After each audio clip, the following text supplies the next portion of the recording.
নতুন ইউটিউবাররা কিছুদিন আগে আমরা দেখতে পারি যে আন্দোলন করেছে, তাদেরকে কেন বিবেচ দেওয়া হয়নি। তবে এইবার গেরিনা আপনাদেরকে প্রমিস করতেছে বিবেচ দিবে।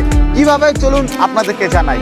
ইতিমধ্যেই আপনারা জেনে গিয়েছেন আমাদের গেমের মধ্যে 2026 সালের রোড টু গ্লোরি আয়োজন হয়ে গিয়েছে। আর এই রোড টু গ্লোরি সম্পর্কে আপনারা যারা ভিডিও বানাবেন এবং আপনাদের সর্বোচ্চ ভিউ দাতারাই পাবেন বিবেচ।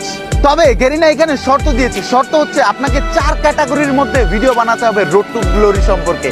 আপনার যদি এই 4 ক্যাটাগরির মধ্যে আপনার ভিডিও টপিক পড়ে এবং হ্যাশট্যাগ ইউজ করেন পারফেক্ট ভাবে, তাহলেই আপনি বিবেচ পাবেন। অবশ্যই আপনার ভিডিওগুলো সর্বোচ্চ ভিউ হতে হবে এবং সর্বোচ্চ ভিউ দাতা আপনার হতে হবে।